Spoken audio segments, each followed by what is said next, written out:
Okay, first I will call the roles of members of the Committee on Regulation and their alternates. Connor, I see you there. When I call your name, please say audibly that you're here so that we can make sure that your microphone is working, and otherwise we'll make some technical adjustments. Catherine Allen. Here. Daniel Cohen. Annalise Marcia So, are you Dan's alternate today? Yes, I am. Thanks. Great. H. Clayton Cook Jr. H. Russell Frisbee Jr. Erica Hoff. Sydney Shapiro. Here. Great. Peter Strauss. Jonathan Weiner. Okay, I'll keep my eye out for those names who did not call in. Oh, are there any other members of the Committee on Regulation who I did not call who is here? Alex Kottmeyer from state. I'm sorry, can you say that again? Alex Kottmeyer from state. Oh, okay, great. I'm sorry, I didn't mean to jump over you. Anyone else? Shin Yu from the FC. Okay, Shin, and who else was the third person? Hi, Jay Schwartz from the Federal Reserve. You know, my mistake. I marked all three of you down when I saw you pop in, and then I jumped over you when I was taking the roll. That was my mistake. Thank you for confirming. Next, I will call members, ACUS members who are not on the committee, their alternates, and the project consultants. Don, I know you're here. And Josh, you're here.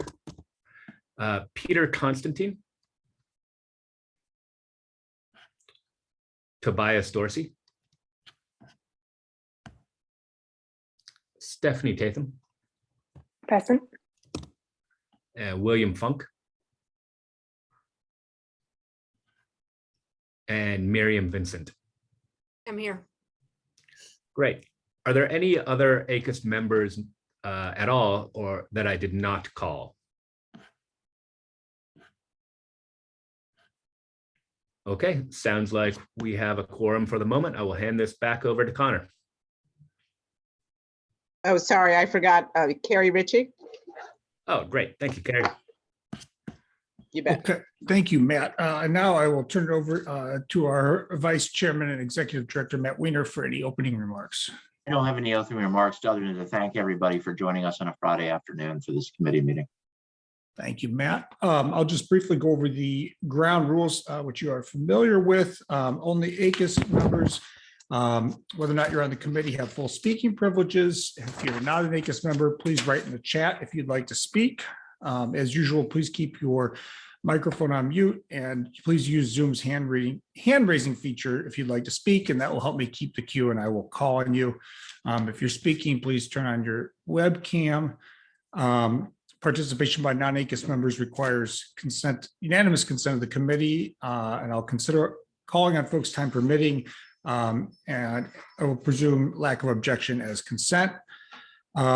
Please use the chat function just to indicate you'd like to speak, or for votes that we may have. Don't use it for sidebar discussions. And if we do vote, only members of the committee, on regulations, that's government members and their designated alternates, public members, senior fellows, liaison reps, special counsels, only those folks vote. So we will probably be voting several times today. So please don't vote if you're not on the committee. And we have a roster in case you're unsure, and we're happy to help with that. And as last time, Don Elliott has two hats. He's an ACUS senior fellow. He's also a consultant. He is participating today solely in his capacity as a consultant. With those preliminaries out of the way, let's move to the recommendation itself. Thank you to Matt and the rest of the ACUS staff for their hard work in producing the next draft, which we work to reflect the the discussion that we had last time. So Matt, if you could go down to the recommendation itself, I think it's line 55. We can start working through this. Recommendation 1, we had some discussion of whether or not to include some qualifying language about the scope of these notice plans. So you can see the language, and so I'll open up for discussion on recommendation 1.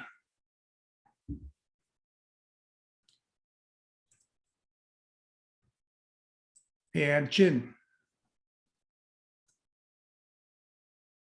Yes, I had a question, and I wasn't at the last meeting, but Royce gave me an update. And I understood that the definition of significant regulatory change was going to come from the report. And so I'm curious about whether that changed, just because I was doing Control F in the report and trying to find the definition, and I had trouble locating it.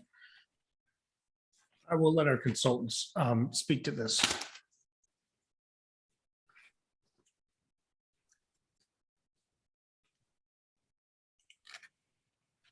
Forgive me, I was trying to unmute. Or Don, if you want to take a first crack at this. Oh, you go ahead.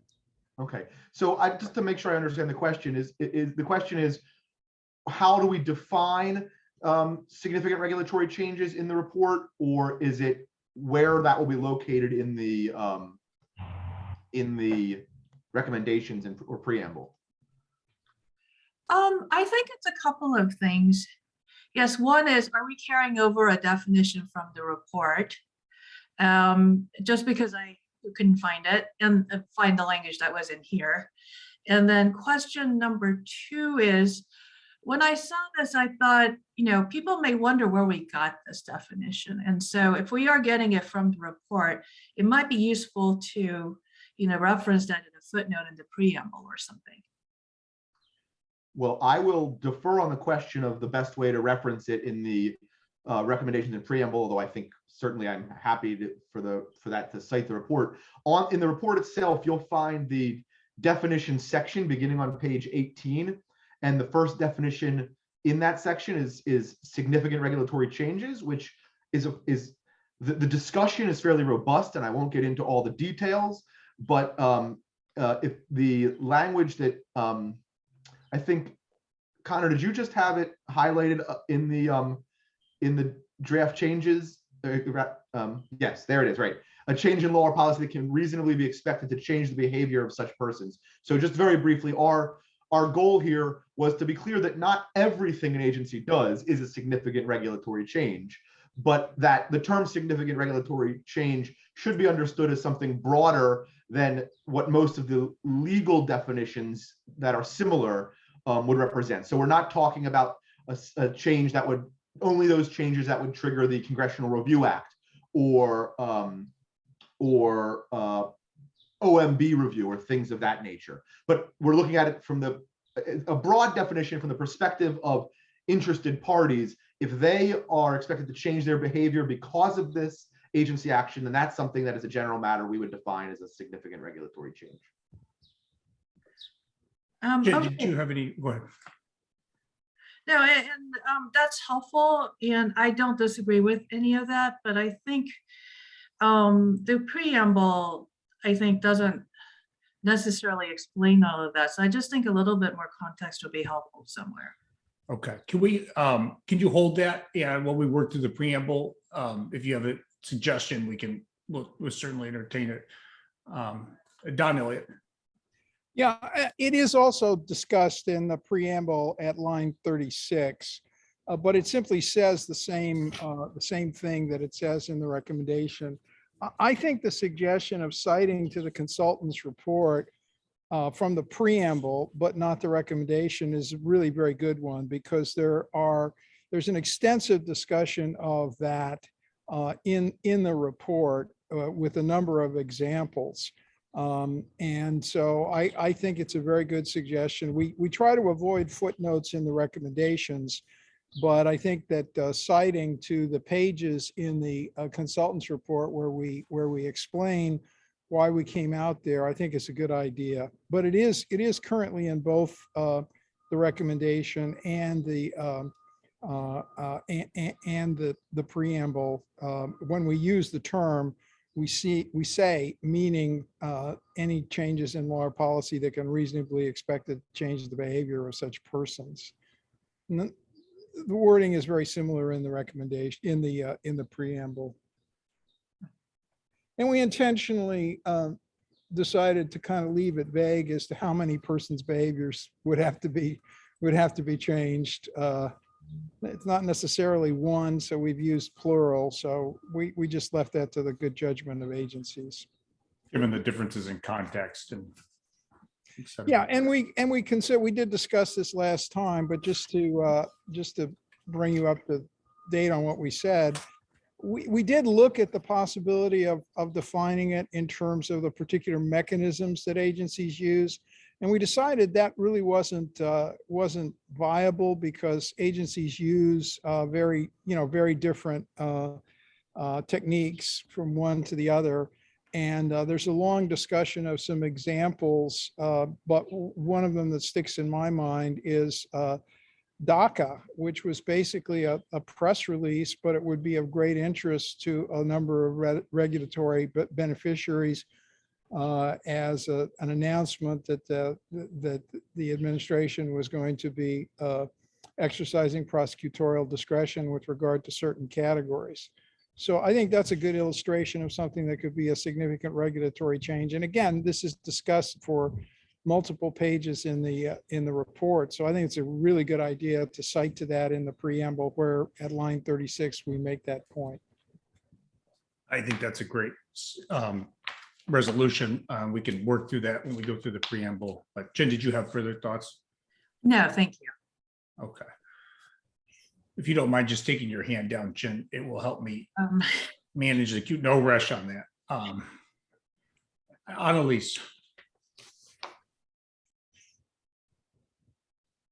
Hi, thanks for considering. I think that I provided the suggested comments for recommendation 1. So thanks for your consideration for that.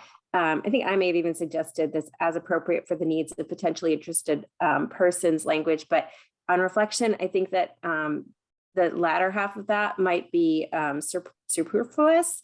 I think that as appropriate might cover it, and for the needs of potentially interested persons might suggest that that's the only consideration is the needs of, it suggests that it's outside parties. And I think that as suggested throughout the recommendations that the needs and limitations of the agencies should be taken into consideration as well, right? Like what's appropriate for the agency, what resource constraints might, and like what the ability of the agency is. So I think that as appropriate might be sufficient and more accurate. This is a suggestion. And I'd like to reiterate, I think DOT suggested previously that we thought should consider might be appropriate here. I'm sure that you guys discussed that. I think that the agencies have a good handle on what types of notice plans may or may not be appropriate or necessary for their agencies. So just reiterating that I think should still be a possibility for this recommendation. And you would put, is this at line 55, agencies should consider developing notice plans? Is that the? Mm-hmm. Okay. And then deleting right, after as okay. appropriate. Okay. Reactions to, let's just focus on those changes at 55 and 56, reactions to those changes.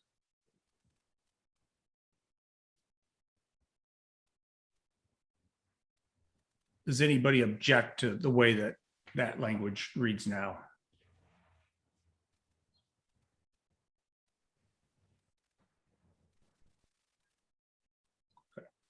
Is that you, Don? Are you raising your hand to Yeah, object? it is. And I don't know why it's not showing.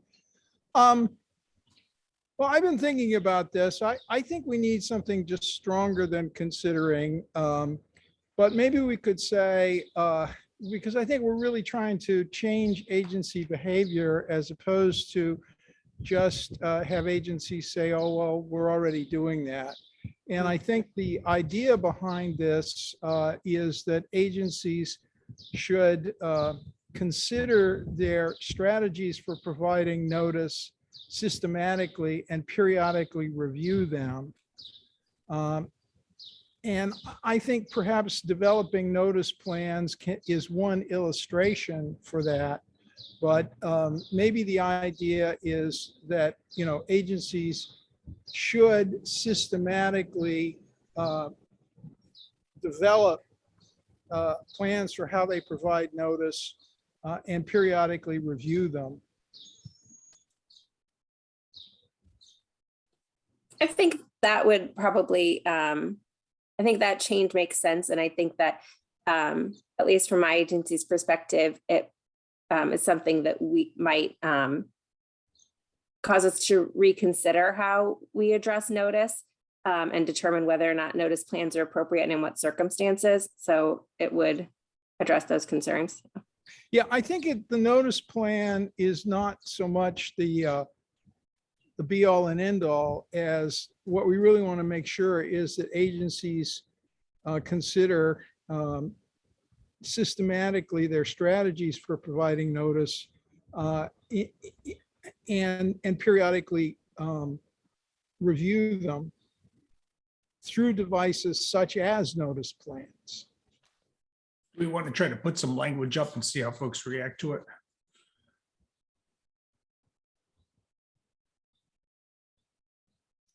You want to repeat what you said, John? Yeah, agencies should, well, we already have agencies should, so you don't have to do that. You can go after that. Agencies should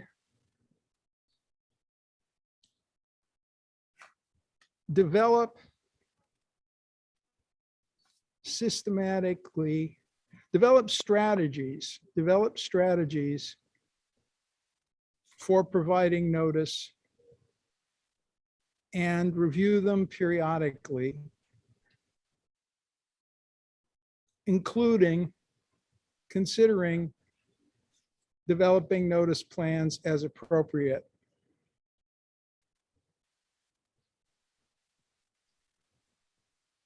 We want to put developing plans for providing effective notice, so we don't use notice plans twice. Line We don't 50. use notice plans twice. We just say they should develop strategies for providing notice and review them periodically, including considering developing notice plans as appropriate for providing effective notice, yeah, et cetera. Okay. My concern, and this comes partly from my prior experience as an agency general counsel responding to ACUS recommendations, is I think what we're trying to do here is to get agencies to sort of think about how they provide notice, as opposed to have people just say, oh, well, we're already doing that. So that's why I think this one recommendation is a little stronger than just consider. But I would agree that notice plans are not necessarily the be all and end all. So maybe the point is that we should make a recommendation. And of course, all recommendations from ACUS are subject to consideration by the agency, including budgetary considerations. But I think we can be a little stronger and say they should develop, and I might even say systematic strategies for providing notice. I know that it's not really grammatically right, but systematic strategies for providing notice and review them periodically, including considering developing maybe written notice plans.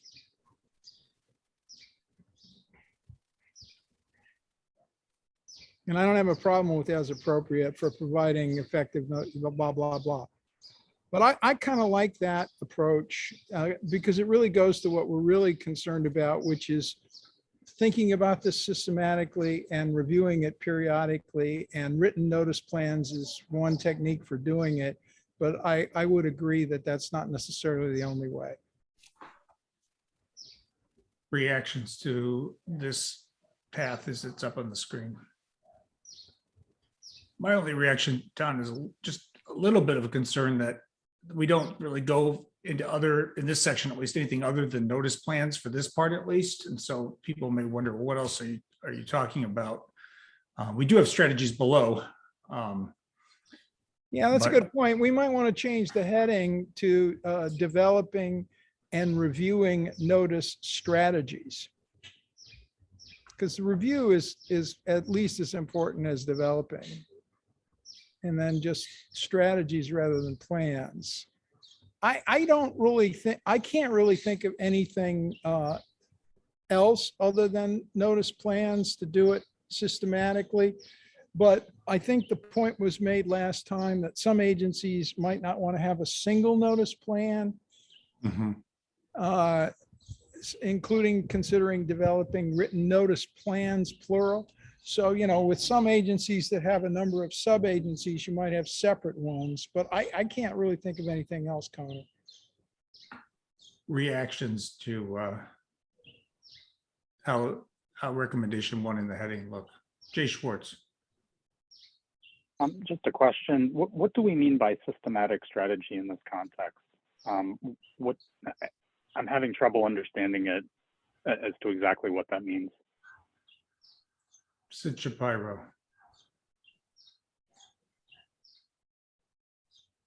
Do we want to consider at the end of that sentence, which is it's pretty long already, a comma before notice plans and say, however they're announced? Because it seems to me the gist of this whole report is agencies have all these different ways of announcing changes, and they're sort of scattered in a way that people may not find them. And that's what necessitates the need for a strategy and a sort of consistency. And since this is the first sentence, that sets up the rest of what follows. Well, let's take, okay, Jay's point, I think is similar to what we were discussing before, Don, which was what else are we thinking about besides the plans? But I mean, perhaps some leeway is fine. We're not thinking of everything, but reactions on that point of what else are we considering here?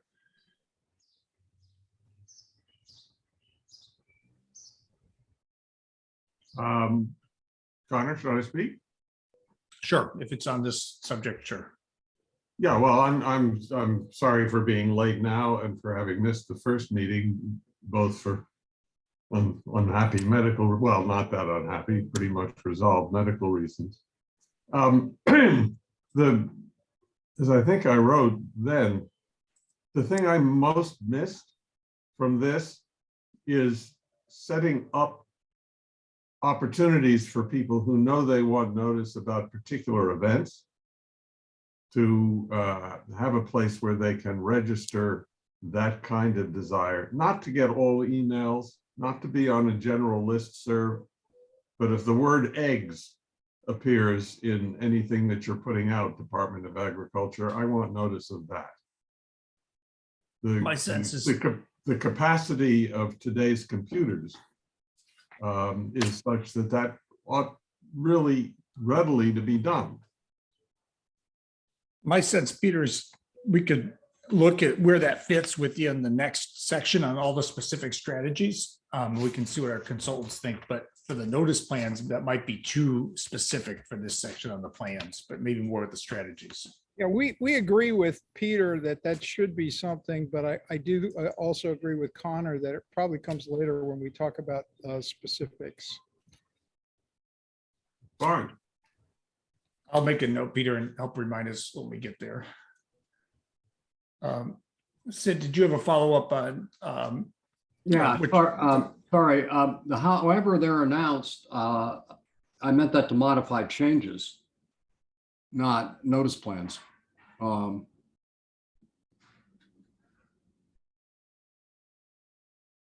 Yeah. Oh, that makes more sense to me. In the Good. prior discussion, we had a lot of discussion about whether or not the notice plan should be put out for comment and that sort of stuff, which I think we didn't want to go down that road again. So I like that. Grammatically, could I suggest that it might be easier to say, meaning any changes in law or policy, comma, however announced, comma, that can reasonably be expected? I like that. You can leave out the there. However announced is going to be fine. I guess my reaction to it is I would like to take out the word considering. Maybe you have to vote on it. but agencies should develop systematic strategies for providing notice and review them periodically, including by developing written notice plans as appropriate. Yeah, we will take a vote on that. I just want to make sure we're happy with the choices, if people have other tweaks to the choices. Sid, did you have another comment? No, sorry, I didn't take down my hand. Jonathan Weiner. Thanks. Yeah, I just, with much less experience in these matters than Don Elliott or Peter Strauss or others, just having listened to several of these discussions over the last 3 years, I'm leaning with Don on this consider versus develop, because this is a recommendation from ACUS that if the ACUS, based on the report, thinks this is a good idea, agencies should do it. And the words as appropriate give room for variation across agencies. But I've also seen this, it seems like this exact issue has been debated report after report, recommendation after recommendation, and maybe this goes back many decades, about whether ACUS recommendations should say that agencies should do the thing or should consider doing the thing. And is more effective in influencing agency behavior. I mean, it would seem like the agency should do this good thing would be a better formulation than just consider, but consider would be a good word for the sets of factors, the sets of considerations that agencies should take into account. So, so just on the point that you said might need a vote, I'd be curious if there's any past experience on whether ACUS framing or phrasing this as develop this versus consider developing this makes any difference in agency responses. I would leave that question to our ACUS folks.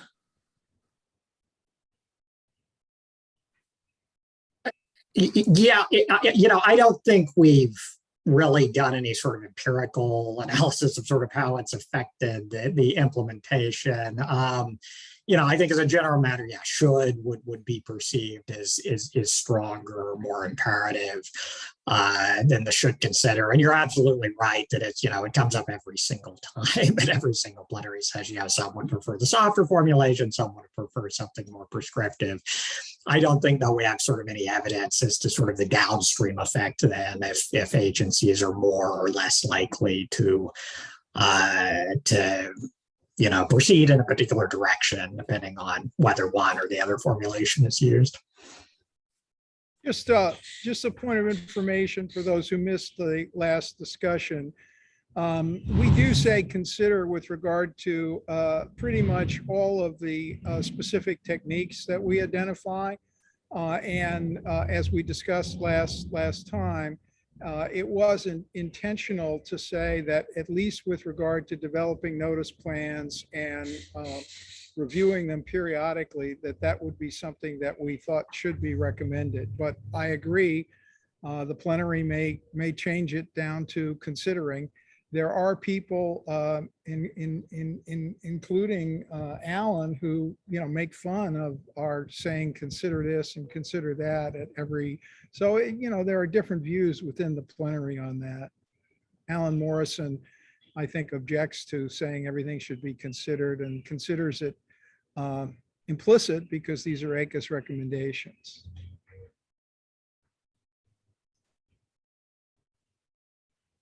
My only concern, Don, with how 55 reads now is the systematic strategies is sort of, to me, the concept that's discussed in the second section of, recommendation 7 through almost the end until oversight. So I worry we're just like mixing the sections up when we get into the strategies. We're just veering away from the plan, but I don't know if others agree. I'm very happy just to go back to the original language. I was really just trying to suggest a compromise if people were not comfortable just recommending written notice plans. I think just as a procedural matter, you might want to take a vote on just developing notice plans one way or the other. And then depending on how that comes out, we can then consider whether or not some variation in language is necessary. That makes sense. I think that. Does anyone else want to speak on this before we take a vote? What precisely are we voting on? Okay, so I think what we're going to do then is we're just going to vote on agency should, and it would just maybe you can, Matt, you can just save the language, but just take out the develop systematic strategies for providing notice and review them periodically, and just agencies should consider developing written notice plans, or agencies should develop written notice plans. So just, do we want to consider in there or not, would be the vote. So if you can just cut the language, put it in a separate document or whatnot, then it'll be cleaner to see. So yeah. And then if you can just take, yeah, should consider developing. Well, And then the alternate is just should develop. So those are the two options. So all in favor of should consider developing, say aye. All in favor of should develop? Aye. Aye. Okay, so the should develop written notice plans as appropriate is what carries. Connor, Yeah, just because of the way in which Zoom works, if people will look at their reactions, there's the possibility of a thumbs up, and you might, that'll be visible. It'll be visible across the gallery. You might think about using that rather than having us speak. yeah, if the vote is ever close, Peter, I always do that. But if I would usually, the voice vote is faster and Matt doesn't have to count it up. So if it's just sort of the initial strategy. But I agree, if it's ambiguous, that's what we do. All right, so any objection to the way the language reads right now? Well, I think we need to go back and change the heading perhaps. Yeah, And it probably should say developing and reviewing notice plans rather than strategies, to be consistent. did you get that, Matt? Developing and reviewing notice plans. So get rid of strategies and restore plans in the heading. Keep reviewing. I agree with that.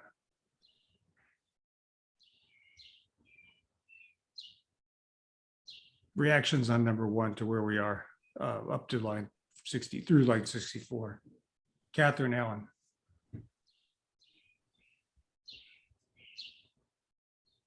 Other reactions? Oh, sorry. The end of the first sentence says such persons, but I think we've taken out what that refers back to. A good point.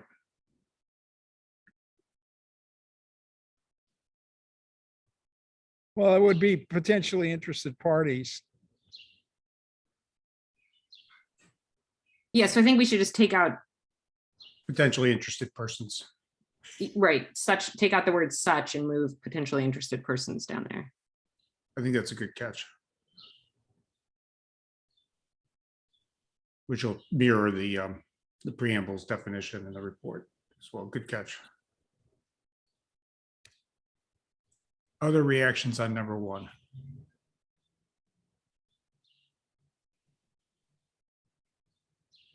Okay, hearing none, let's move then to, if you want to just scroll down, Matt, let's just open up 2, 3, and 4. So line 65 through 80 on the screen.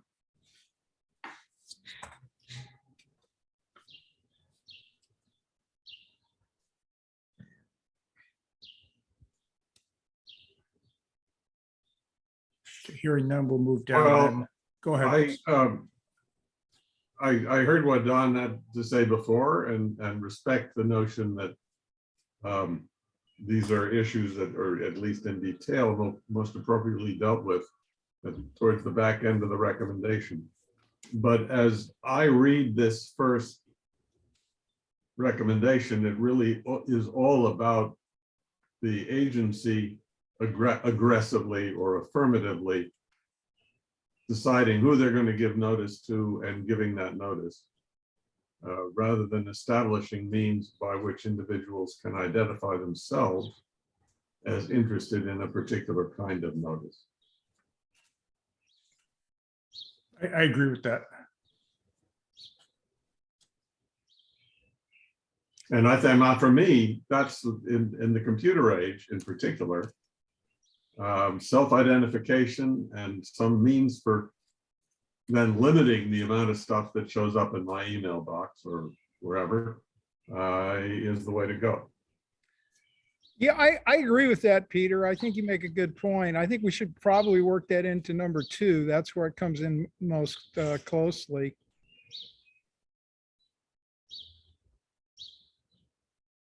Do you have a suggestion on?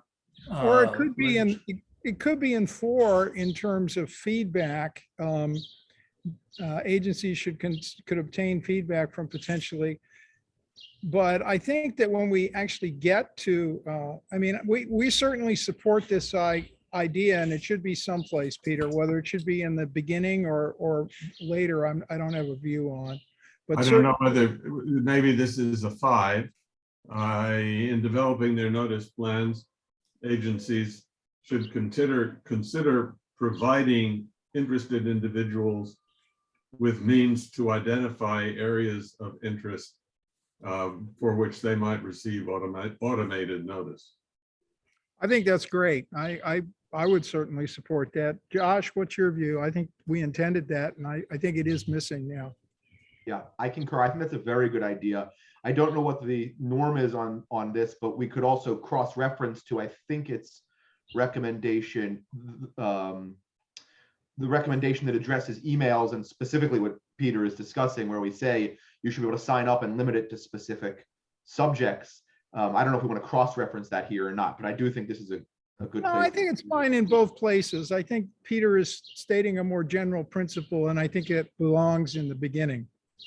We can also make the point with regard to emails, but I don't understand Peter's point to be limited to emails. It's not.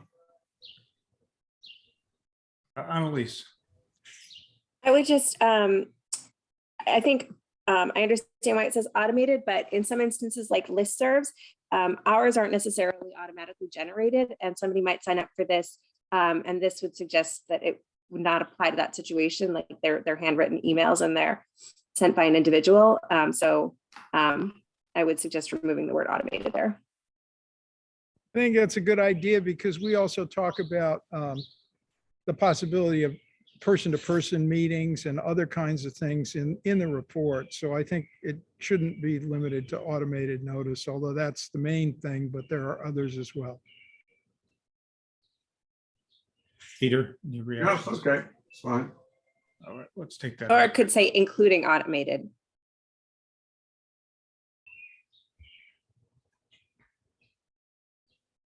I think keeping it general and simple is good, but I'm curious what others think. Should we say for which they would desire to receive notice as opposed to might obtain? For which not would, for which they desire to receive notice.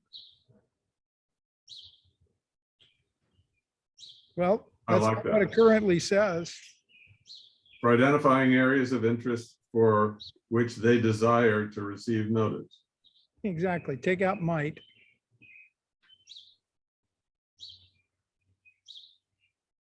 Receive rather than obtain.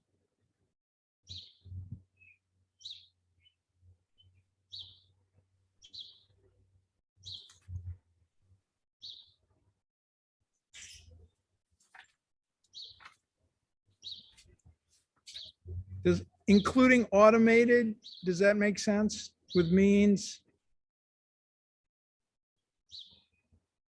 There was a suggestion of including this somewhere, and I was not clear from the conversation where it was intended to go. This, without including automated for the reasons Don was stating before, this is fine. The specifics are going to get into that.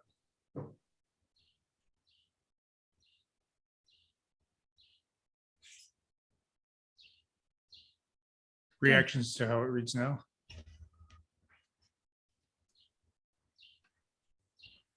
Any objection to the new number 5? If you want to scroll down, Matt, that might help.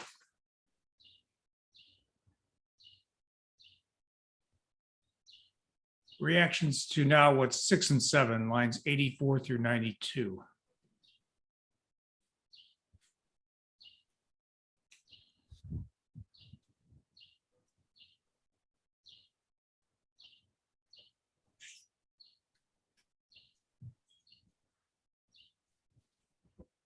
Okay, with that, let's move then to the long list of specific strategies. And I guess before that, there's a general guidance on what strategies agencies might focus on. And Matt, the red lines here, are these indicating changes that go beyond what the committee discussed? Is that what the redlining is for? That's correct. Those are changes that the Committee on Style wanted to flag for the committee's particular attention. That we have not necessarily reached. Okay, so let's focus right now on lines 93 through 104, which is sort of the framing and overarching targeting recommendation.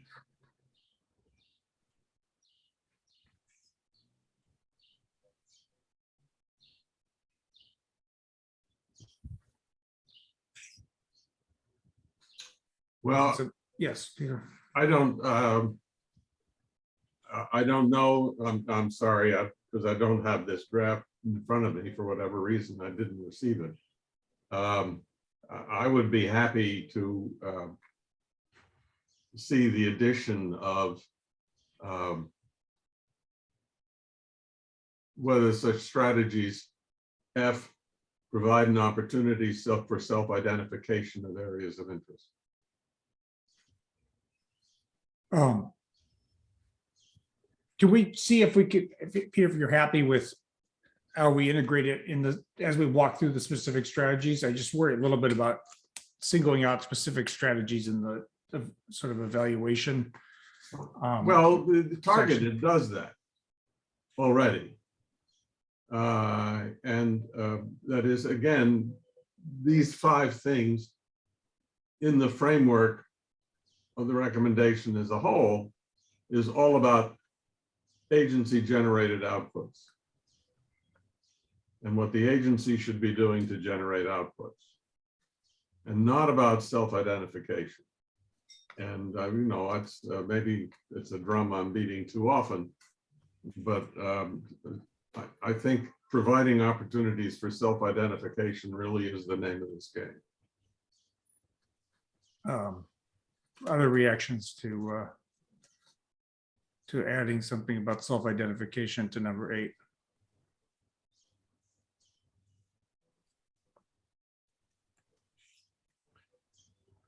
Don? I really don't mind it, but I do think it's repetitive. If we put it in the general subjects of notice plans and then talk about it later. But I don't have any real objection to it. I think it would be helpful if we got some actual language up and then we could look at it. Peter, you want to suggest something for F? Provide opportunities for self-identification of areas of interest. Josh?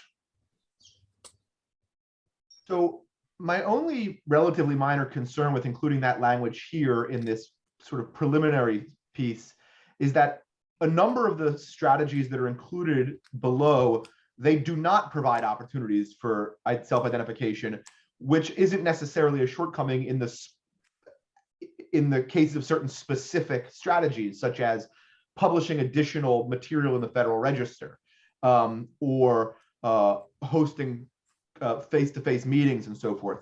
So including that in the preliminary language might suggest that if the strategy doesn't include opportunities for self-identification, it therefore is a weaker strategy.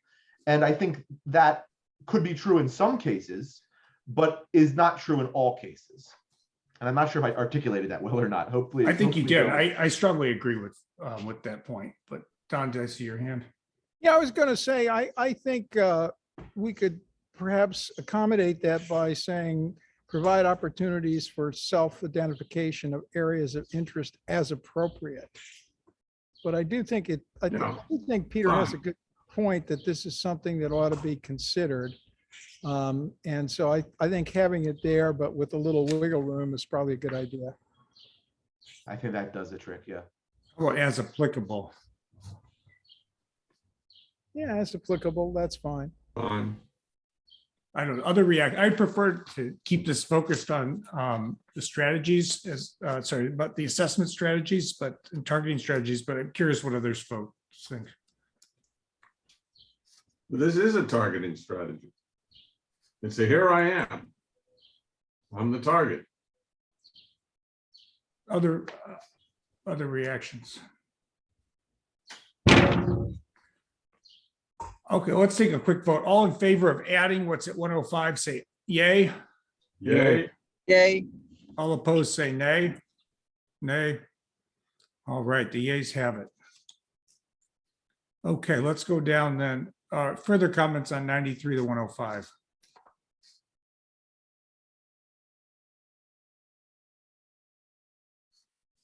All right, let's go down. We've got some redlining on the next recommendations. Mac, Luke, do you want to just speak to remind folks of the nature of the reason for the changes here?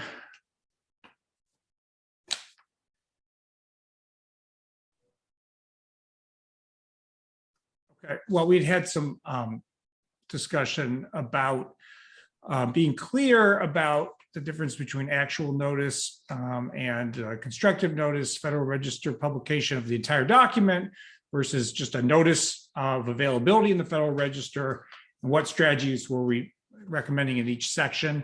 So what's at 8, well, I guess now 9 and 10, so lines 107 through 119 is supposed to be clearer about the different strategies. And I think we'd gotten some language from a couple of members, so I'm curious if folks like the way 9 and 10, so 107 to 119 read together. I think those read best together. Don That's Elliott. correct, Connor. Thank you for your patience. I was struggling to get off mute, but you summed it up accurately. Don Elliott. Yeah, I have a concern with any regulatory changes for which they anticipate. I would just like to take out the word any. This is one of those things, it's a matter of striking the balance, but we're not suggesting that this be used all that often. Agencies should consider publishing regulatory changes for which they anticipate widespread interest in the Federal Register, even if not required to do so by law. And then go ahead and assess the benefits and so on. I think that's a good catch, Don. Just on that point, any objection to removing any? Okay, hearing none, I think that's a good catch that could come up later. Peter Strauss. So I think there's not widespread public interest in the Federal Register. I would move the words in the Federal Register behind the word publishing. And then I'm wondering about the last sentence. I don't know what the costs of publication in the Federal Register are these days. It's an electronic. We're not killing trees. It's very low, and it's discussed in detail in the report. Right. So then I wonder why, why put this cost benefit calculation in there? Because one agency, CMS, has 37,000 guidance documents. So we're trying to make a distinction between publishing some documents that are not required to be published in the Federal Register by law in the Federal Register if there's widespread interest in them, but making a broader recommendation in the next recommendation, number 10, of notices of availability with links to websites for documents for which there isn't the same level of widespread interest. Peter, our agency reps could speak to this, but the Federal Register charges agencies a formula that covers their overhead costs, their staff. Last I heard is about $500 a page to agencies. Other agency folks may know better than me, but I think it's not so much the direct expense, but it's the overhead that agencies have to pay. So what I'm hearing what I'm hearing is two different ways of thinking about costs. And one of them is the cost to the public of being overwhelmed by an enormous body of unwieldy guidance documents or the like. And the other is dollar cost. I had understood this as referring to dollar cost, and that's where my comment came from. But if it's the former, which I entirely understand, actually not quite permanent, the guidance documents on their websites are also significant levels of availability. So I would myself end A8 with the first sentence, 8 or 9, I guess it is now, with the first sentence. And if it is important from the perspective of all those guidance documents that CMS comes out with, you could stress the possibility of selectivity by adding the words "the most," for which they anticipate the most widespread public interest. Yeah, there's also a lot of agency time to get the Federal Register to approve the formatting and right. the No, I publications. understood. And so we want to suggest ways of cutting this down, and I think putting in the most will do that.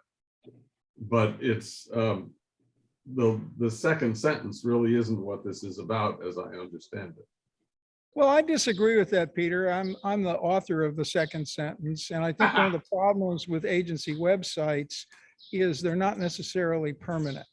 And at least with the Federal Register, you can go back and find things that have been published in the Federal Register going back a number of years. So agencies may not maintain historic guidance documents that might be of interest to somebody researching an area on their website. Websites frequently delete superseded material.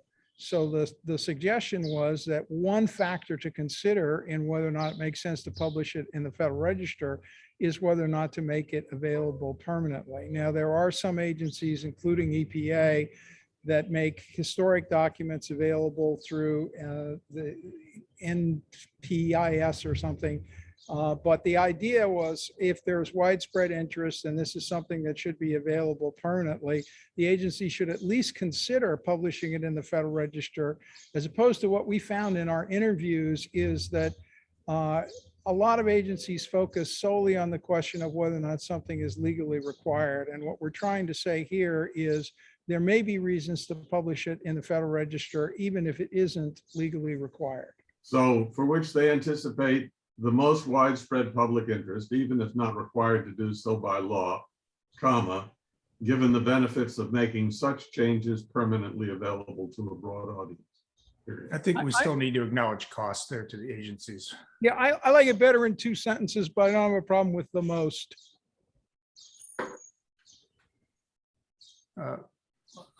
Matt, while you're doing that, let's hear from Miriam Vincent. Yeah, just a couple of comments, since I actually work at the Office of the Federal Register. The cost for publication is not a paper cost. The cost for publication is, as was just noted, the cost to actually produce the Federal Register and the CFR. Now, obviously, the CFR is not implicated in these guidance documents for the most part, because they're not going to be codified, but there is it's both a page rate and a column rate. So individual documents can get costly. The page rate starts at $4.53 right now, and it goes up to $5.22, just as an example. We've got a document on file right now that is set to publish May 3rd, I believe. That that came in that was over 1,300 pages. So, yeah, 1,300 pages times $450 for one document is, and that was not a CMS document, although it's not unusual to have CMS documents that are that long. But as Don was saying, everything that publishes in the Federal Register becomes a permanent federal record. So it does not go away. It's not that a significant number of issues are available online. Every single one of our issues are now available online, going to the first issue of May 14th, 1936, because of a joint digitization project with GPO and the Library of Congress. So even the stuff that obviously was not produced for the web is now online, and going forward, since about 2000, everything that has been published is also searchable. So before 2000, you kind of have to have an actual citation to find it. After 2000, you can do a text search and find it. Okay, How did thank this you for that get context. changed to given the cost of publication? I don't know. It shouldn't have been changed to given the cost of publication. Given the benefits of making the change permanently available on a broad audience, and I would leave out the it has consideration of costs implicit in it, I think. I think it should say grammatically, if the benefits justify the cost of publication. And I think we should take a vote on whether or not the cost of publication should be considered. Look, it's up here at line 109 where you have inserted the ungrammatical given. Right. Can we just go back to the Given language if before it? benefits. I think this has got to be two sentences, and I think the way it was originally drafted works better. And if we want to take a vote on whether or not to include the cost language, we could do that. But I think we've made a hash out of it by putting it all in one sentence. I agree. I think it belongs in two sentences. I think nobody will make it through. All right. Fine. If folks want to have a vote on whether or not to include, Matt, if you can just highlight it, justify the cost of publication at line 110, we can have a vote. Is that am I understanding the request for a vote right now correctly? Okay. All in favor of retaining justify the cost of publication, say aye. Aye. Aye. Aye. All opposed, say nay. Hey, but the ayes have it. Other comments on what's now 9 and 10?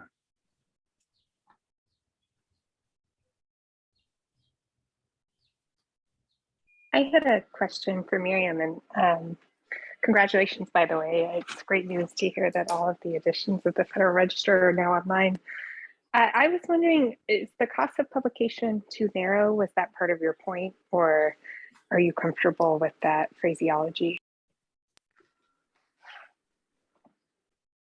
No, I'm comfortable with the phrasing of cost of publication. I just was reemphasizing the point that just because everything is mostly electronic these days, it does not mean that the costs are going to be significantly lower or going away for publication. The statute right now still requires that we print everything. If we can get the Modernization Act through and get the opportunity for going fully electronic, and then GPO just offering print on demand, which is something that it would like to do, the costs may go down slightly, but they're not going to go down significantly, because most of the costs are for the production of the files and not for the actual print and paper of what's getting printed. That makes good sense. And there's costs on the other side too for agencies to prepare documents in the format. So, okay. Additional comments on 107 to 119. Don.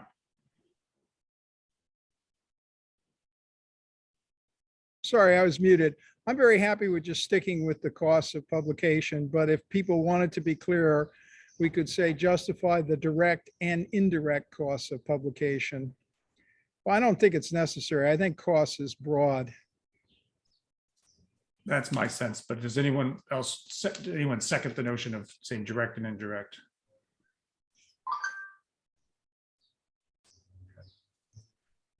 All right. Let's then move on to 11. Matt, if you want to scroll down.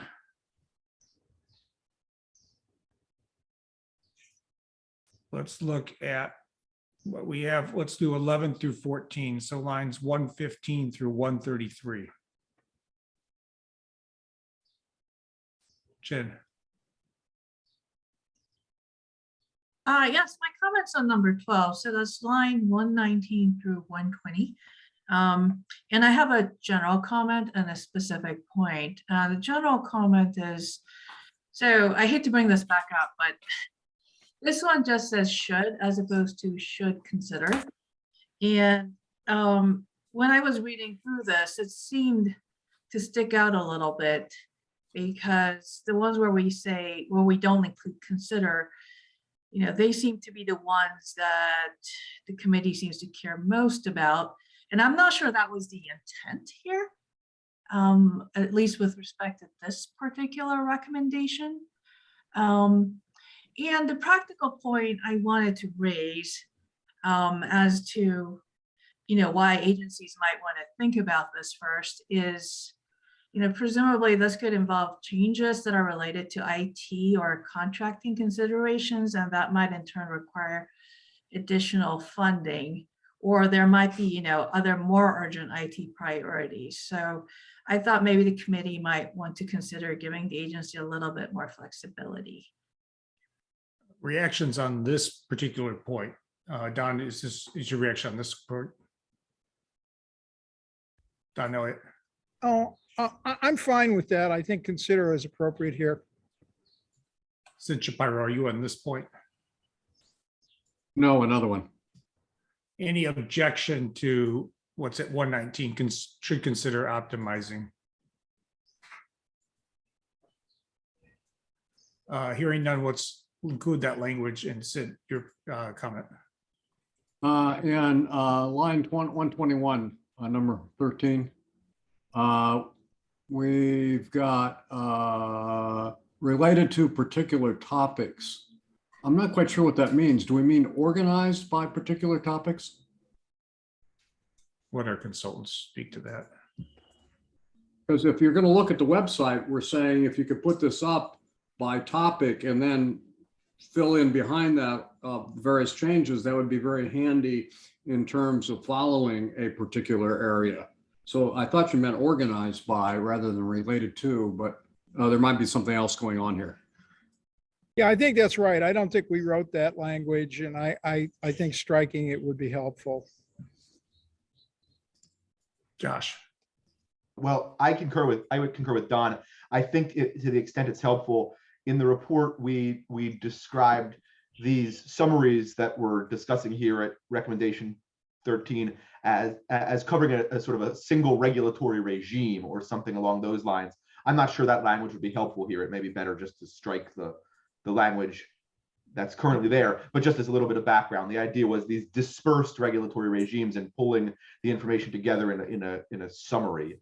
And Right. that might be where particular topics emerge from. Rather than dropping it, I like the idea of summaries of legal materials organized by topics. So if I'm interested in a particular topic, it would all be there under that topic. So I think that the fundamental idea is a good one in terms of helping people find this stuff. Great.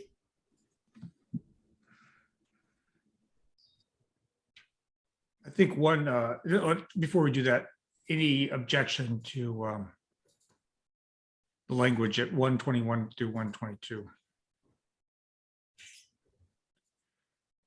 I think I'd be curious what others think. I think one objection we may get from the council or the plenary is what at line 123 to 124, where we say make policy through adjudications or guidance documents. We may get the objection that policy cannot be made through guidance documents.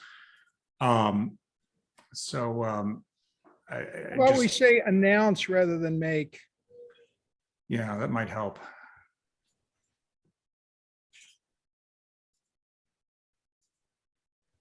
Any other thoughts on that point?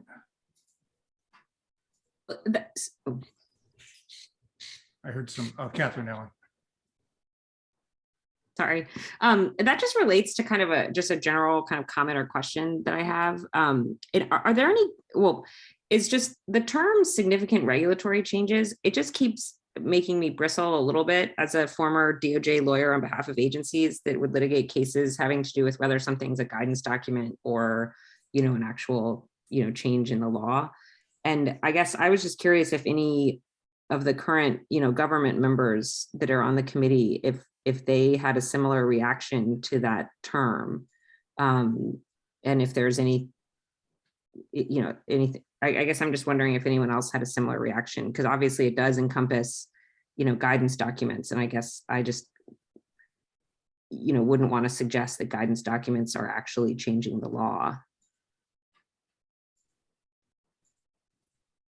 I hear what you're saying. I view the definition as sort of a scoping attempt. So we're not saying everything has to be put in. And of course, we do probably want some guidance to agencies to think about some guidance, but there is that tension there. I'd be curious if other folks have thoughts on this point. Don. Well, we don't define it in terms of changing the law. We tried to stay away from that. And we focus instead on whether or not the announcement could reasonably be expected to change the behavior of either regulated parties or regulatory beneficiaries. So and plus this has been, this idea of focusing on significant regulatory changes has been part of the mandate of the project from the beginning. So we attempted to define it. But we're definitely not saying that all regulatory changes need to be noticed. Josh. So I second everything Don said, and I would add that earlier in this meeting we discussed citing to the report in the preamble, and I think perhaps that citation will add more meat to the bones of this phrase. I think it's important to be clear that we're not talking about every possible regulatory change, and that the term significant regulatory changes is a term that, at least in the report that Don and I developed and defined, that isn't meant to reflect any particular legal definition.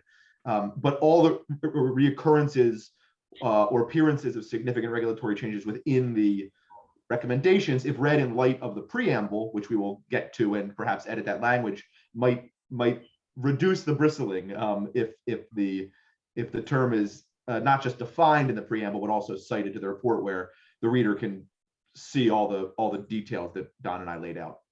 Connor, can I just jump in here, and maybe I missed the first part of the discussion. What exactly is the concern with referring to guidance documents announcing policy changes? I mean, one of the key types of guidance documents is a policy statement under the APA. I mean, it's one thing to say a guidance document can't form the basis of a legal obligation, but policy changes is not necessarily problematic. Well, the way I read it, Don, said make policy through guidance documents. And I think that there are different, of course, guidance can incorporate interpretive rules or policy statements, but I think make policy through guidance documents will set off some folks who think, no, you can't use guidance to make policy. I think announce is better. I agree, but I think it will set folks off, but I could be wrong. Yeah, no, I think that's a good change. I was happy with announce. Catherine, if you have suggestions on language to reduce anywhere in this, to address your concern, I think we'd be open or interested in, including possibly a footnote I had one. Okay, So so- what if we substitute the word important for significant and then define important changes just as we've defined them at the beginning of the report? So where are we? Well, it would be throughout anytime we mention it, but if we went back to the beginning and where we say significant changes are those, just use the word important instead of significant, and then it doesn't have any relationship to the other use of significant. You mean like significant in executive order or significant? No, well, right now we have significant regulatory changes, and there's a potential confusion that we're worrying about, that we're referencing that to the idea of the executive order, $100 million more impact on the economy or whatever. So if we, anytime we're talking about regulatory changes that agencies should notice the public about, just refer to them as important regulatory changes rather than significant. And we mean the same thing. We have the same definition. John and Josh, I'd welcome your thoughts. Possible way around. I think significant right here is fine, but if we want a different word, that might be it.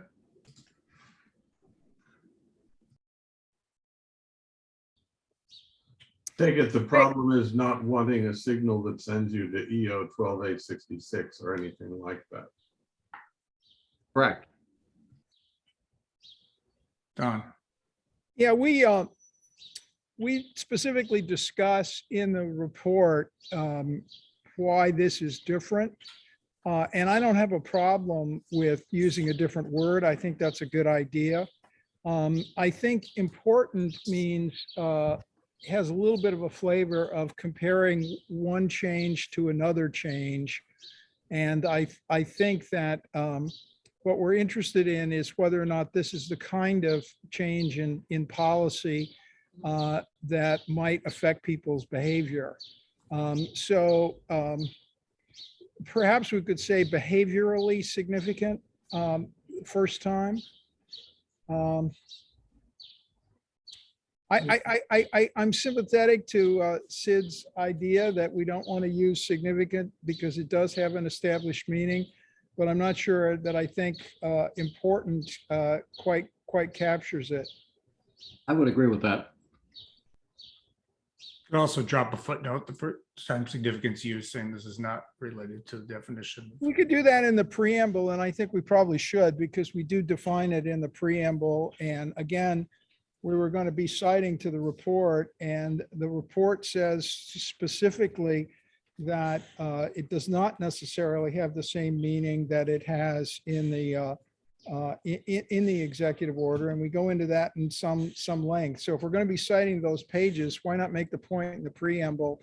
And if we've clarified it in that way, I'm not sure we have to change the word throughout, but I don't have a problem with changing the word throughout if we can come up with a better word. Reaction, does anyone object to that plan? In the preamble, I guess it would be at line 36, I think, or thereabouts, 32, including in the footnote. We can get there later, but including a language from the report that significant is not drawing in the meaning from the executive order. Yeah, at line 38, we say this is particular importance when it Thank changes you. significant meaning. It could reasonably expect it to change the behavior of regulated parties or regulatory beneficiaries. Right after that, you can put a footnote in that refers to the report and picks up specifically on the fact that what we say in the report is that if it's significant under the executive order, it's probably significant as we use the term, but the converse is not necessarily the case. And there are lots of examples of things that should be significant for notice purposes that are not necessarily significant for executive order purposes. And I would think that the Committee on Style might be able to come up with appropriate language. Catherine Allen. Yeah, that all makes sense to me. I think the thing that was making me bristle was more the phrase regulatory change. And it would just be nice to I think the definition you all had was fine, but to to make clear that when we say regulatory change, we don't mean just a change in legally applicable regulations. We mean a change in policy or, you know, a legally binding change.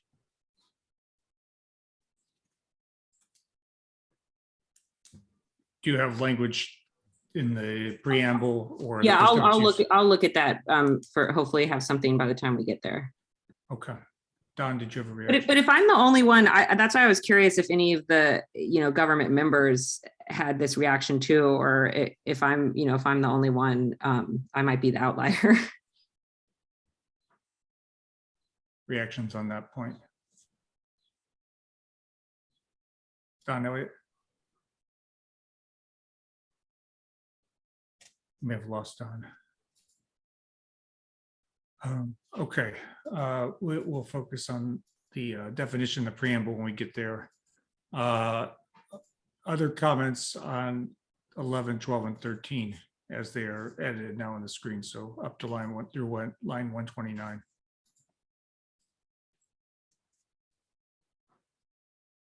Okay, then let's move to recommendation 14 on press releases, 130 to 134. Comments on press releases part.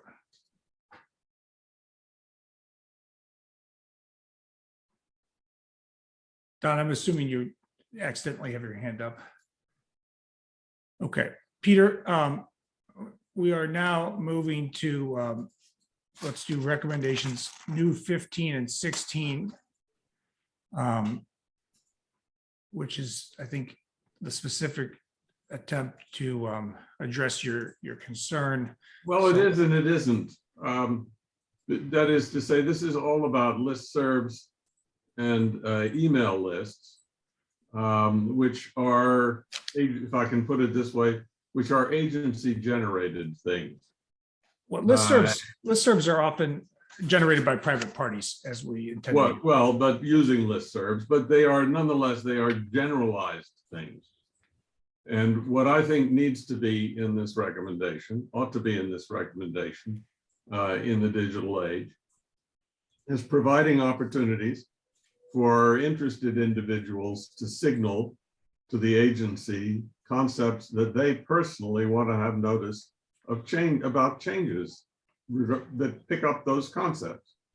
Okay, so where would you insert language and let's get specific language? So it might be just a separate thing. Agencies should consider providing interested individuals electronic means to identify particular issues or concepts on which they wish notice, so that such notice can automatically be provided to them. Let's let Matt catch up and then everybody can react.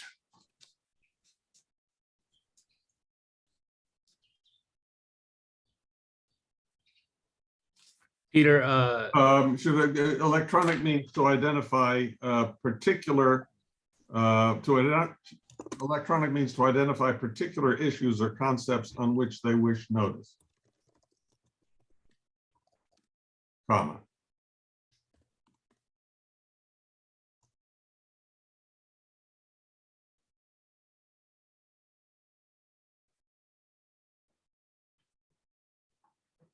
Don.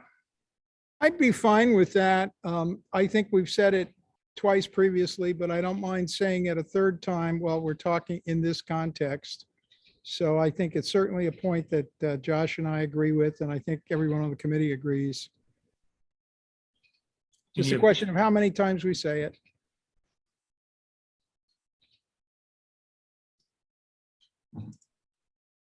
Yeah, I guess my view is it's best said here, so. Okay.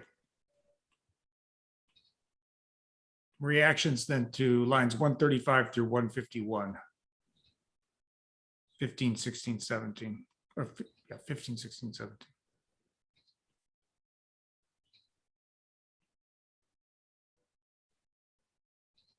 Okay, then hearing none, let's go down to the rest of this page, Matt. So that would be well, let's just do 18, 19, 20. That's what's on this page. Social media, blogs, public meetings.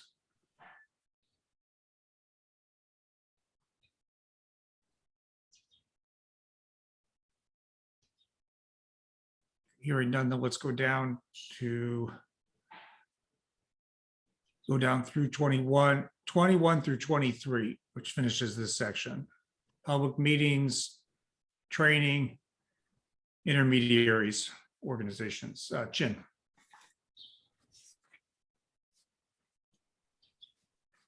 Yes, thanks. I had again, I had sort of a general question and a specific concern here about the leaving out the word consider. I think you know what the general concern is.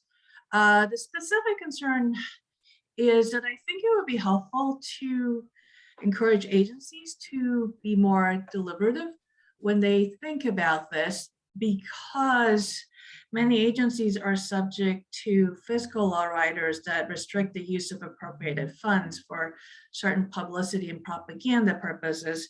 Now, the likelihood that they would run afoul of these restrictions when doing these activities, I think, is very low. But nonetheless, I think it might be helpful to, suggest to them that they be deliberative about this. Do you have specific language that you would insert? I would just say the agency should consider identifying and working with. Yeah, at, line 173. Mhm. Any objections to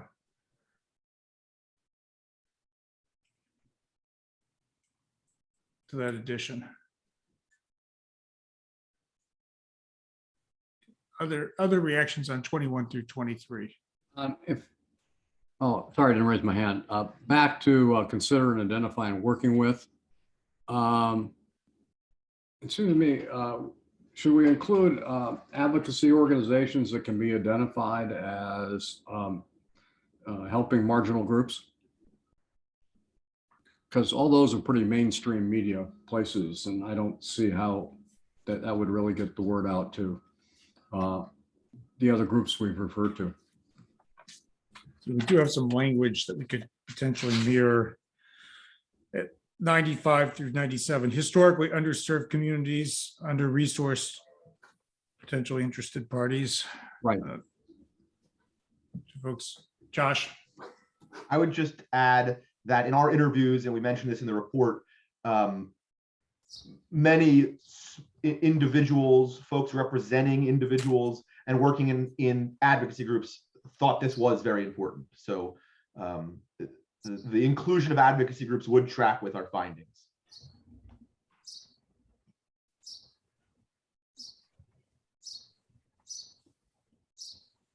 Reactions.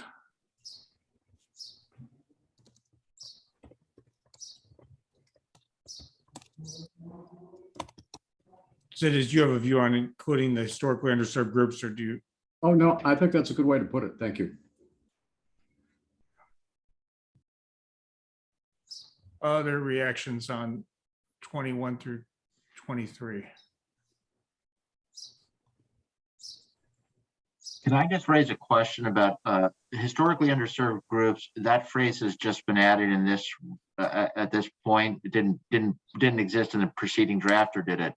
It did. It number 7, Matt. And are we using this? I just want to make sure we're using consistent language on this, and that we're consistent to the extent possible with other recommendations with respect to terminology.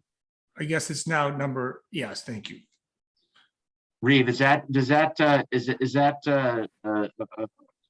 sync with other recommendations, the use of that phrase? I'm not raising an objection. I'm just asking, making sure that we're using the best phrase here to ensure as much consistency across recommendations as possible.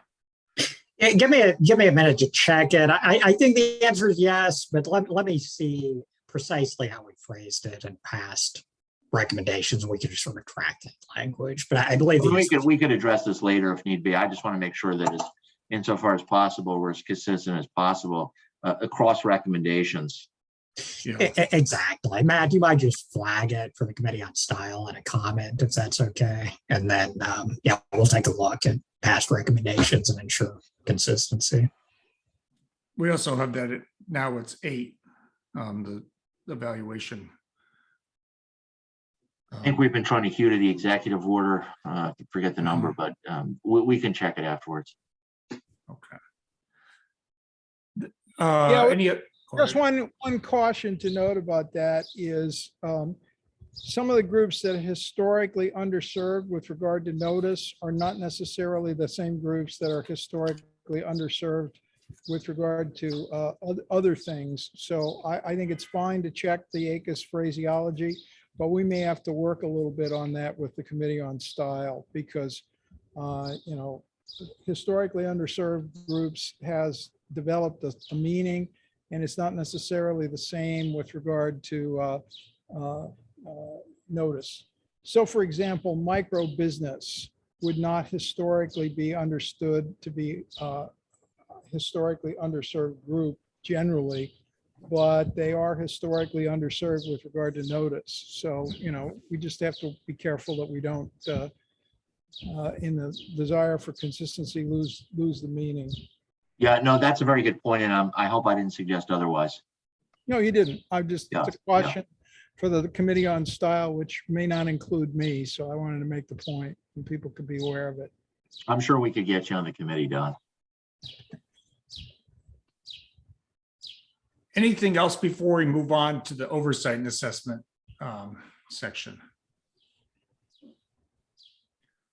Okay, so on the oversight and assessment, we have a pre-submitted comment from our acting chairman. So I will privilege that and let him speak first. And that's Reeve, Reeve, I'm happy to address it. Reeve, do you want to take a crack at this, and then, or would you prefer that I do it? I'm happy to do so. And then, yeah, if you want to add anything, feel free to jump in. So, basically, with respect to this particular recommendation, as we sort of gave it some additional thought internally.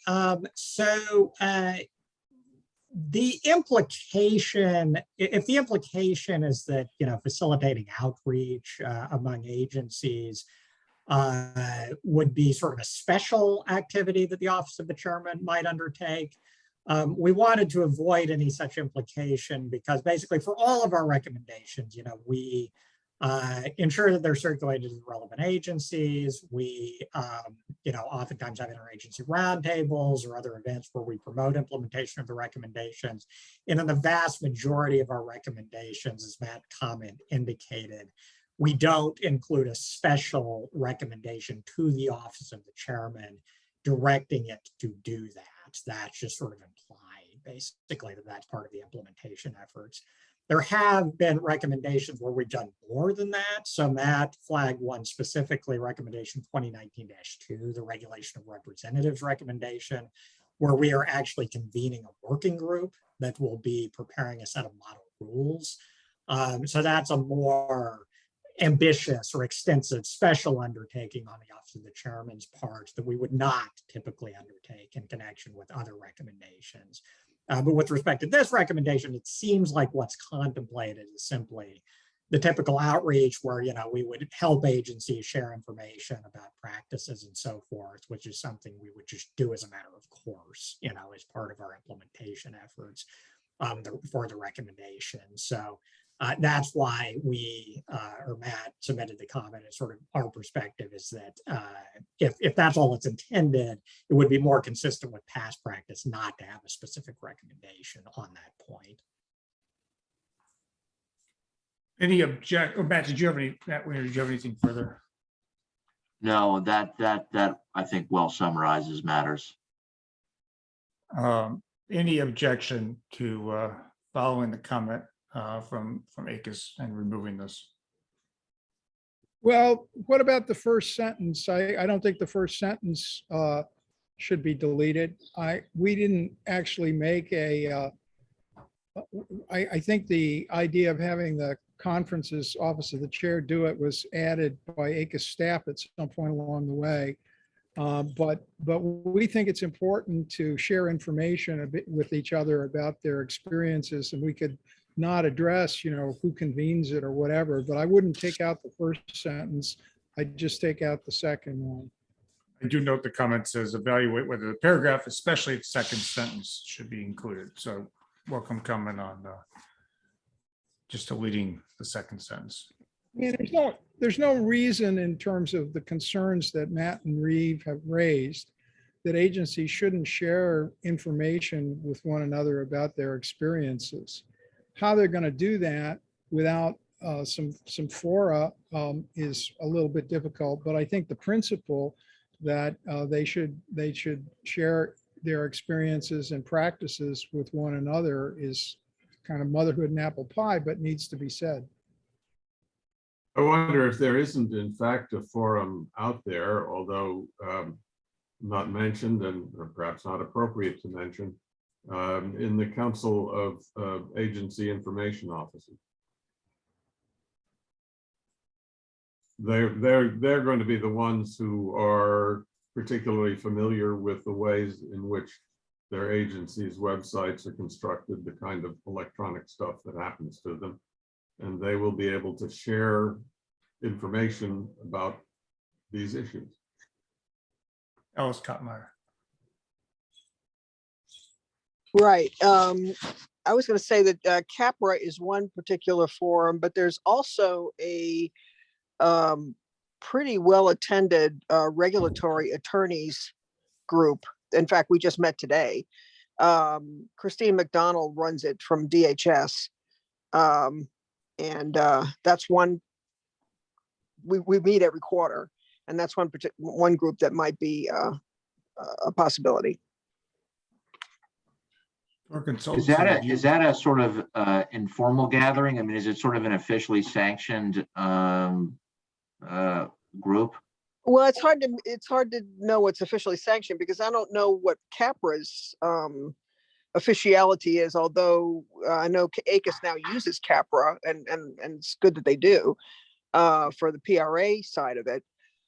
So I may be wrong, but I think it's about as officially sanctioned as CAPRA is. I mean, it's been meeting for quite some time, every quarter. But I don't know that much more about it. Let's just say Christine McDonald is the honcho that puts it together.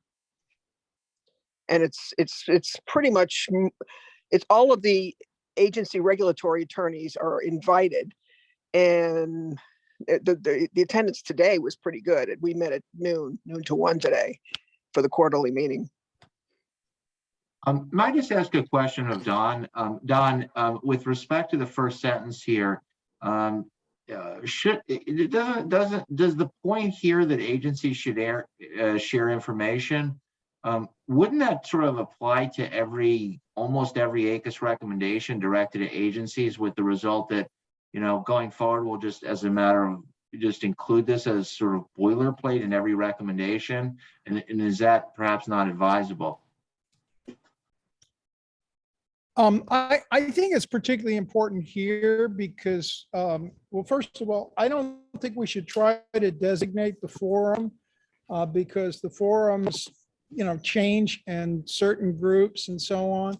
One of the things that we found in our report was that there was very little sharing of information about notice practices among agencies. And when we would mention to one agency what some other agency was doing, they would typically not be aware of it. So, yeah, I think sharing experience is good for agencies generally, but, and I'll let Josh address this, but we thought it was particularly important with regard to notice, because there are a number of techniques, and actually the main focus of the report is in sharing techniques that other agencies use. And I think what we're trying to say here is that's a process that should continue. But I think our report illustrates that there's a lot of value to be gained by sharing these agency experiences. And that's one of the ideas behind notice plans, that they should not only be reviewed periodically, but there should be some way that they find out what is being particularly successful at other agencies and consider adopting them. I agree about not specifying the forum, because I don't think we have the background in research to do so. And also, as Don notes, it could change. But Josh. Yeah, I also agree on the point about not specifying the forum, in part because it's not something that the report can support in any way. But in terms of whether the first sentence is uniquely or especially valuable here, I think it is, of course, admitting that my familiarity with other projects is lower than most everybody else here, for two reasons. One, as Don notes, an important recommendation, an important piece of our findings is the value of the notice plans. And since the notice plans are meant to be, a living document that's reevaluating the process, having this interagency conversation will help that reevaluation be more effective. Additionally, we searched long and hard and did not find good empirical information about, oh, I've got a visitor. Can I finish what I was saying? Okay, thank you.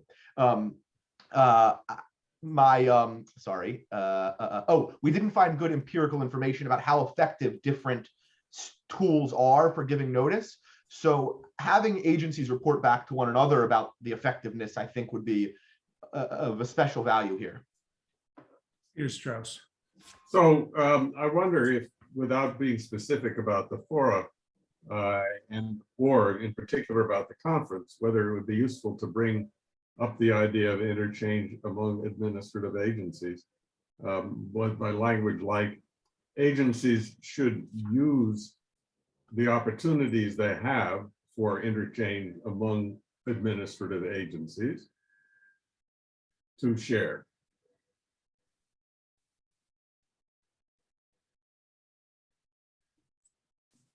Reactions to that edit.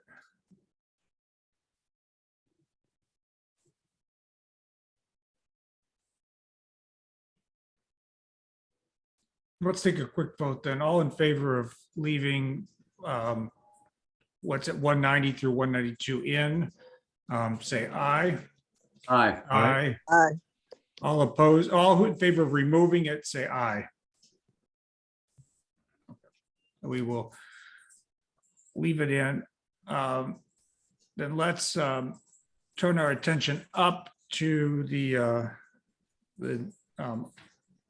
officer or office notice planner officers, which is 178 through 189. Comments on this portion of the recommendation.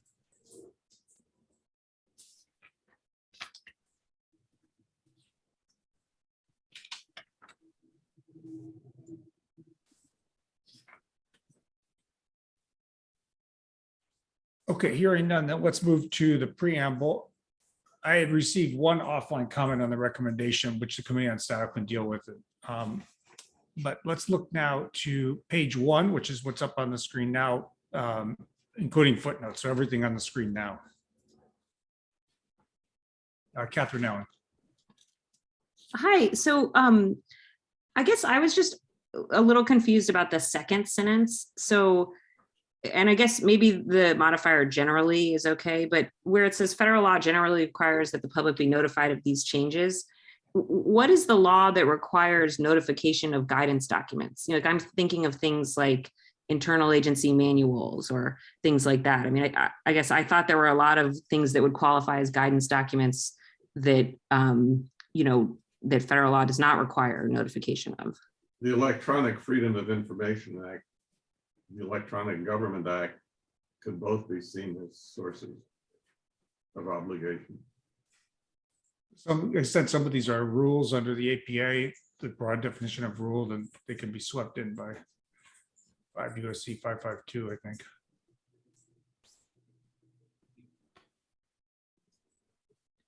Or perhaps those are, I'm wrong about that, but Peter's right. Actually, that's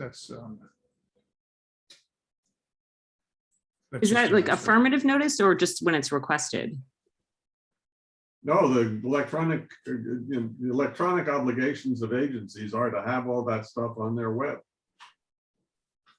Or in the old days in the reading room or whatnot. In the old days in the reading room, and that was useless. Yeah. But this is no longer useless. Strike what I said about the definition of rule, but yes, there is the notice availability requirement. Availability.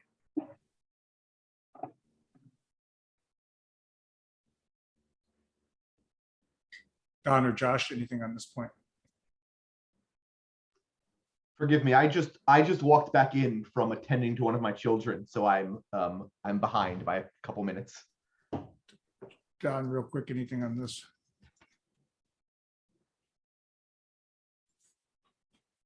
Other comments on page 1? Catherine, did you have more? No, sorry. Okay, hearing none, then let's go on to page 2. First thing I think we should do on page 2 is try to work out this footnote at lines 36 through 38, I think. Is that right? Which is spilling over now, but let's get that in because that comes in to the page. So do you want to go down? So do we agree on the placement of the footnote? I think that's right. Where we have the definition. Mhm. So let's drop the footnote then. And so what we want to do here is what first refer to the report. Is that right? Cite to the report where the definition of is provided, the full discussion of the definition is provided. Is that what we agreed on in the footnote, is to first refer to the report? I don't think we have to draft this precisely on the fly, but yeah. And then second is to make the point about the executive order. Tell me if I'm remembering this correctly or not. Second is, Don Elliott, are you still on or did you have to drop? I don't see Don on right now, Okay. but I'll do my best to fill in his stead. Sounds good. Second, then we'll make the point about the executive order. Catherine or Josh or others, did we agree on something else? Matt, can you just include that so we don't lose that? Others, is there something else here we agreed to add here that I'm forgetting?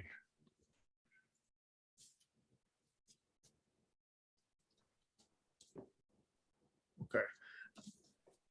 Just leave that up for a minute. And Matt, if it's helpful, I just say that it's pages 18 where this begins in the report, and it runs for a number of pages until about page 22. And footnote 29 in the report specifically addresses the distinction between EO 12866 and our definition. Got it. If there's anything that you think else should be emphasized in the report on this point, just send it to us offline, Josh. Okay, if you have further comments on the footnote, let us know, but let's go back up to the prior page. I don't want to miss that page. Thank you. Let's just, if you can just zoom out a tiny bit, let's just look at everything on this page and look for comments on the preamble on this page, which I guess is 12 through 37.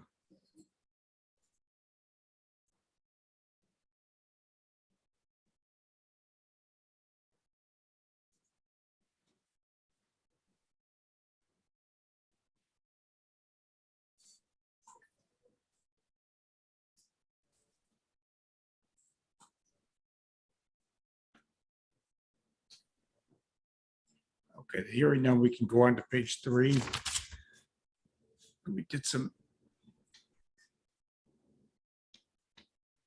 editing here. I'll highlight paragraph, the first full paragraph, which is lines 44 through 47, is I think responsive to how I understood the committee's deliberations last time. So draw your attention to that paragraph, but I will, Peter Strauss. Oh, yeah, yes, what I'm going to speak to is the previous paragraph. So if you That's fine. want to I'm just continue. drawing attention, but everything's open for discussion. Okay, so if Don were here, he'd say I'm beating the dead horse once again. But I'm really struck.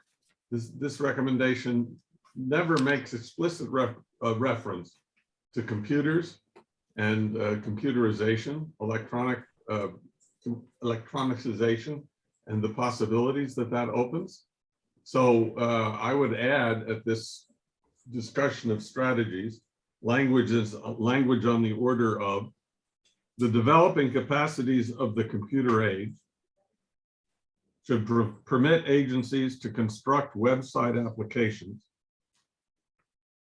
that allow interested individuals to identify particular issues or concepts on which they wish to receive automated notice.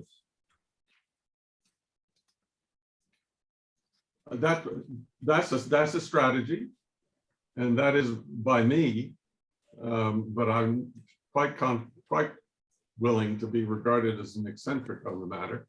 that is by me, the future strategy that would have the most beneficial impact for people. Any farmer who I mean, I think the Department of Agriculture does that now. If you want to know whether the Department of Agriculture is producing something that uses the word eggs, you can sign up. It's not a listserv, and it's not an email, generalized email. It's an individualized thing for you. You can sign up to get automated notice of any Department of Agriculture publication that's got the word eggs in it. Reactions to the addition at lines 43 through 45.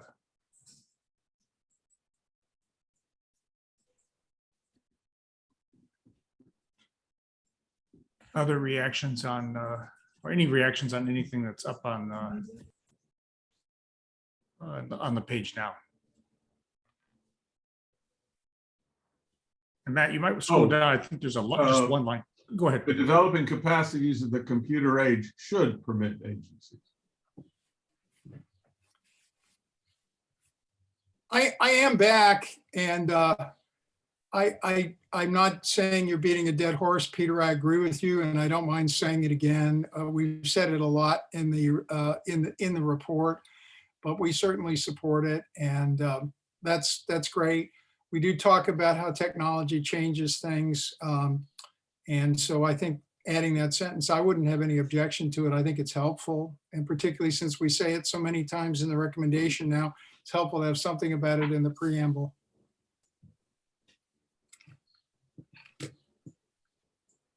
Sorry, I had a computer problem, so I had to go to a different computer. While you were out, Don, the main thing we did was craft the general contours of the footnote that goes on to the definition of significant regulatory change, excuse me. So we'll draft that later. Take a look on the screen and see if we missed any concepts. I hope not, but. Have you moved to a different landscape, Don? No, that's a fake background, Peter. I can make the real background go, but I was trying to get back on so I could respond to your substance. But yeah, I'll show you. This is just in a bedroom office. But I think the key thing that needs to go into that footnote, Connor, is the point that we're not using the word significant in the way it's used in the executive orders, and we say that in the report. So I would just suggest that when you get around to writing it, you make that point specifically, because I do think people are right that that's a misunderstanding that people might have if we don't clarify it. And Josh helpfully gave us the pin site for that point in the report. So I think that's good. Matt, can you scroll down? There may be a line hanging over it too. I just want everyone to see there's just, so folks can see 55 and 56 as well. Peter Strauss. No. Should have taken my hand down. Sorry. Other comments on the preamble as it, as the last page of the preamble as it stands. Closing remarks on where we are so far on the recommendation and preamble on the document as a whole. Terrific work. Okay, then I move that we proceed to a vote, subject to stylistic changes for the Committee on Style. And we go for a voice vote. All in favor of the advancing the recommendation, say yay. Yay. Yay. Yay. All opposed, say nay. Okay, the ayes have it. Recommendation is approved, and we will just do clean up on the Committee on Style. We welcome and encourage everybody's attendance at the June 16th plenary session. And if you have questions or would like to attend, please don't hesitate to contact Matt Luth. And other recommendations will be presented at the plenary as well. And we welcome your participation. They'll all be on the ACUS website. So with that, thank you everybody for your attention and time on a beautiful Friday. Thank you for your comments. And I will then turn the floor back over to our ACUS staff in case they have any closing remarks. I, for my part, have none other than, again, to thank everyone for bearing with us on a Friday afternoon. Okay, well, thank you very much, and I hope to see everybody in plenary in 6 or 7 weeks. All right, bye-bye. Well,